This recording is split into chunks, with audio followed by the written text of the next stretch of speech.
Can I just say we now have a series between the Lakers and the Grizzlies? What's up, Dylan Brooks? Hello, good morning. Oh no. Grizzlies answered with Xavier Tillman. If I'm gonna be honest. Oh, Oh, uh-huh.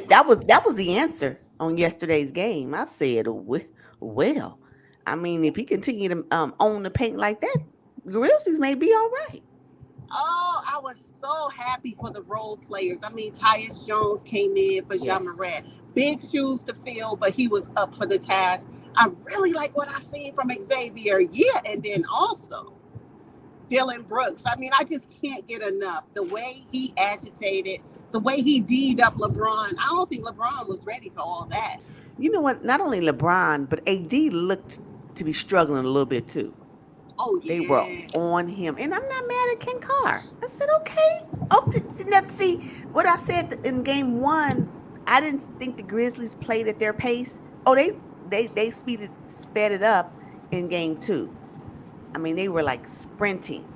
And I think that's the difference maker between the Lakers and the Grizzlies. As long as they can continue to play at a high pace and continue to D up, the defense was in full effect on the Grizzlies in game two. Oh, oh, Full effect.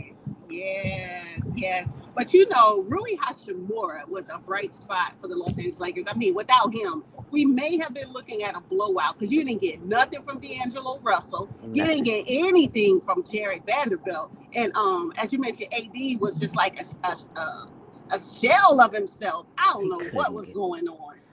You know, one thing I can say. This is a side note. That AD gets beat up, don't he?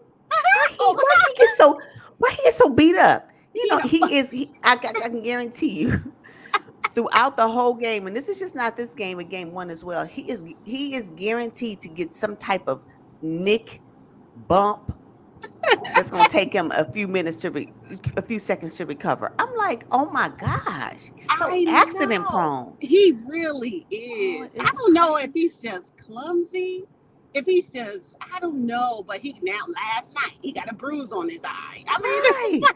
I said, what is going on? yeah, I know. It's too much. You know what? And Jaron Jackson Jr. Did a little twist of the ankle, went, got taped up, and came right back out. Like it didn't even happen. I said, oh my Yes. gosh. But they pretty much had a chokehold on AD. They had a chokehold. They had a game plan coming in, and I like the adjustment that the Grizzlies did when it related to AD because he kind of tore him up in game one. So they Oh, came in ready for him. He couldn't get his footing. He could I not get it together. They were on him triple team at some point. And it's so funny because I realized in game two, LeBron tried the same tactic that he tried in game one where he deferred. You know, I'm not gonna really do too much. But when they were down at the half, you see the second half came in and LeBron had to show up. He's like, well, I got right. let me just go and take control. Wasn't enough, but I can tell that his intensity was a lot different in the second half of the game than it was in the first half, and then than it was in game one. So yeah, no, the role players for the role since AD couldn't get it really going. I mean, you look at the box score and you think that he really did something, but it just wasn't enough. Mm-mm. No, no. And then Austin Reeves too. I think Taylor Jenkins figured out a way to guard Austin Reeves too because Yes. he wasn't as dominant. I mean, game one he basically took over the game in the last couple of minutes, but not last night in game two. So, No, uh, not, that's right. The Grizzlies did have Austin Reeves in the chokehold. He could not get to his spot. If they figure out a way to maintain that and then stop Rui Hashimura, they're gonna win the series. yeah, Rui's but the one that comes in and just they can't figure him out yet. right, No, they right. have no answer for him. They better look at his resume because Rui was nice with the Washington Wizards. I They told better you. check it out. Uh huh. I told you it was where the Grizzlies went wrong in game one is that somebody didn't check the scouting report for Rui Hashimura. That's what happened. They didn't check that. They didn't know. So now he's come to games one and games two, and he's been able to show you guys. You better watch me.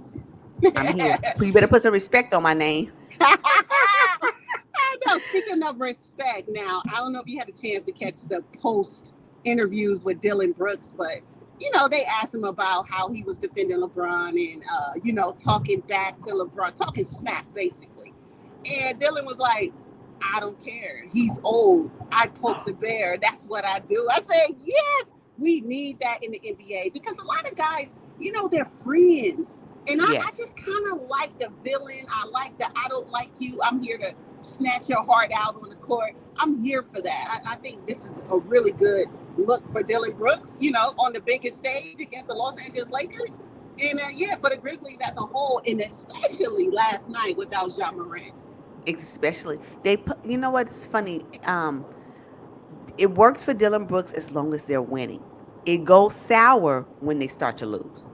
But I did notice that LeBron James did his best to ignore him. He did his best. But I know, you can't hear people bark at you all the time and not have some type of, if it's not a external reaction, it's most definitely internal.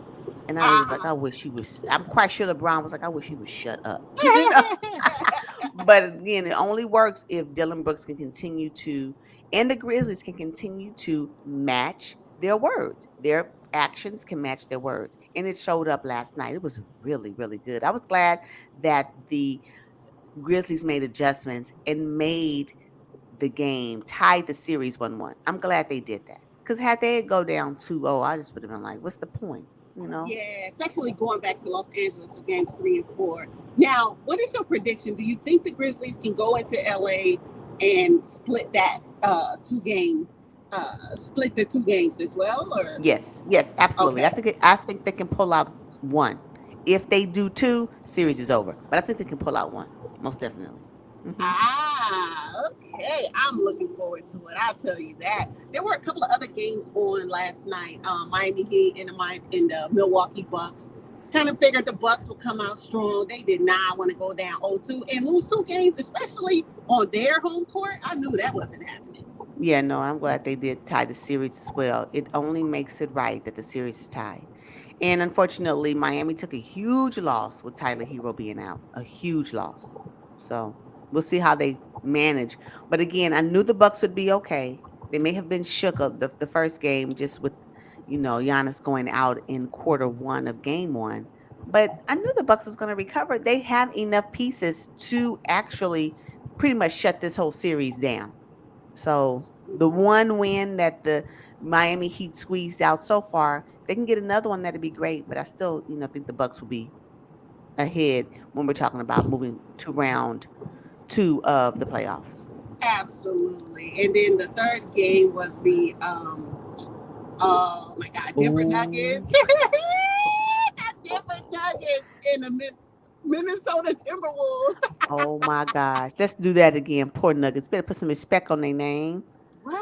The NBA clearly doesn't respect them, throwing them on at the same time as the Bucks in the Miami Heat. That's ridiculous. Yeah, they do not care. The NBA does not care about this series. I'm sorry, they just don't.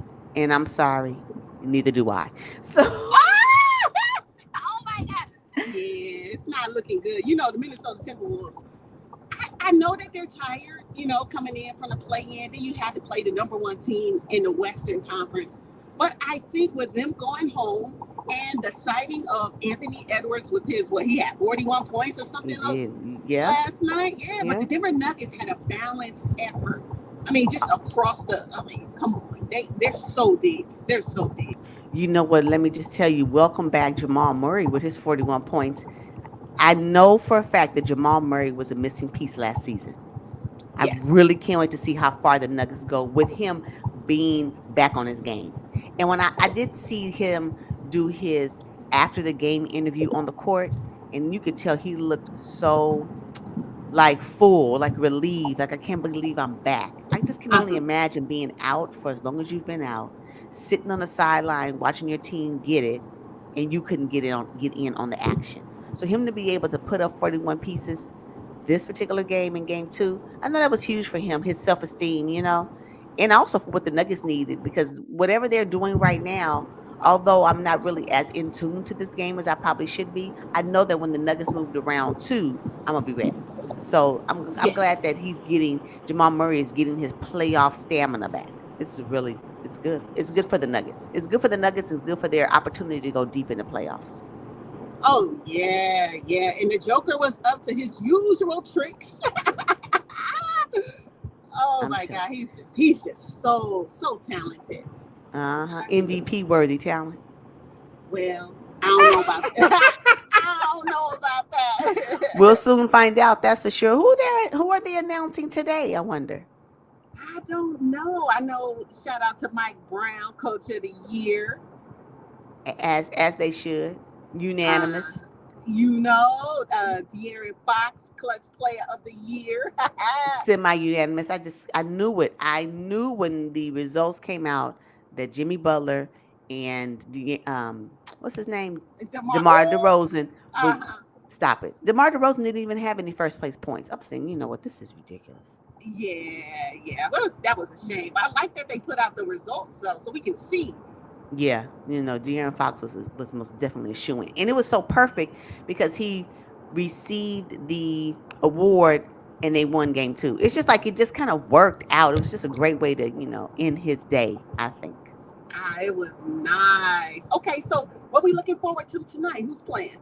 All right, so let's see. Check it out. Tonight we are going to be watching. Well, let me see. Let me make sure. Man, that app. Ooh, You the know what? NBA I app. can't. You can't move the scoreboard, the box score. The numbers don't shift when you scroll. I can't. NBA. If you get to this part of our podcast, y'all got to fix this app. It's ridiculous. I can't stand it. I really can't. Okay, so the games for tonight, we have the Sixers and the Nets. Philly is leading that series 2-0, and the game is in Brooklyn. Then we have the Kings and the Warriors, the game to watch. Sacramento leads the series 2-0, and the game is in Golden State at the Chase Center. If you are not watching that game, I don't know what you're doing for the playoffs. Right. And then we're looking at the Suns and Clippers, and the game is in LA, and the series is tied 1-1. Woo! Wait a minute. Yes. How dare the NBA? How dare they put the Kings, Warriors, and Suns, Clippers 30 minutes apart in start time? They wrong for that. Oh my, they wrong for that. Oh wow, that's a shame. Oh, I'm not happy about that. No, I don't like that. Which game you gonna tune into though? The Kings and the Warriors, of course. Yeah, I gotta watch that one too. Oh my god. Oh my goodness. I'm gonna have to probably follow up with the Clippers and Suns in and out during commercials, and again watch the whole game on League Pass. That's what's gonna have to happen. Or I can record it too. So yeah, but I'm gonna have to watch that game because I need to see what the Suns is gonna be talking about. I'm not happy about that at all. And then are you gonna tap into the Sixers and Nets? Oh my gosh. I mean, I have to. I just because I'm looking to see if the Philadelphia 76ers can carry their dominance on the road. They better. They better. Mm-hmm. They better. I just anticipate that this series, the Sixers and the Nets, the Timberwolves and the Nuggets, and Boston and Hawks should be over in 4. I just anticipate that. Yeah. But we'll see. It is.